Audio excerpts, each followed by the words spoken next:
G'day guys, welcome to Perfectly Reasonable Necessities.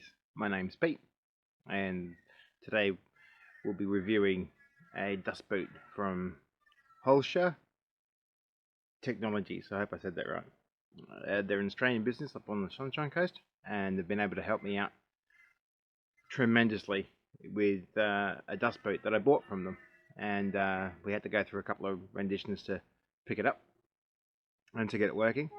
But with a trial and error and working together, we were able to fix it up, and now it works an absolute treat. Again, it's Holscher Technologies. I'll put the link in the video description, and that way you can look them up if you need a dust boot. They're 3D printed, and they're made on the Sunshine Coast. In fact, the customer service is fantastic. If you've got any questions, he's always there to ask, and to make sure that you're clear and concise on what you need to do and all that sort of good stuff. And I've got a little bit of footage to show you of it going on and actually working with the unit. If today's your first time on the channel, please like and subscribe. Hit the little notification bell down there. We also have Patreon as well, and again, thanks to Scott Silver and Angelique Silver for donating to Patreon. Again, every donation counts, so if you can, have a look. If you can't, still have a look. It's all good. We've got a blog as well, and I post on that fairly regularly, and I'll be putting an article up there shortly about a router table that I built, so take a look there.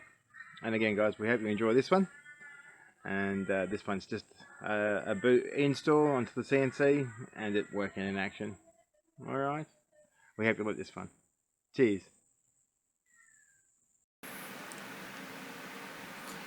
Alright, so you can see there the dust boot's made up of two parts. It's the blue part, which in my case is 3D printed, and you got the bristles on the bottom.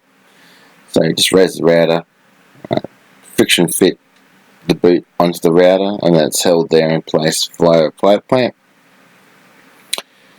and the bristles are made to clip on and off. But the reason for the bristles being made so it can be removed is so, and you see here where once you've attached your sheeting down, you need to be able to zero it on the top of the job. To do that, you need to have to see the bit. So if you can't see the bit, you can't zero it properly.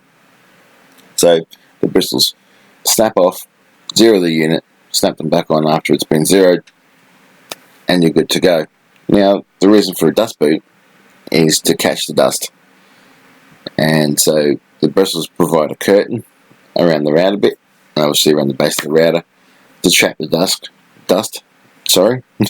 and allowing the vacuum cleaner to then pick it up as it goes. And you'll see here that there's no dust being flung around.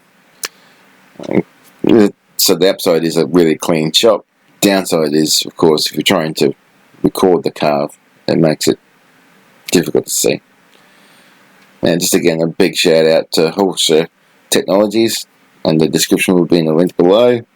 They were fantastic, helped out a lot, and their customer service is second to none. So again guys, thanks for watching. We hope you enjoy this one, and this is the little dust boot video onto a CNC. Thanks again for watching. Take care.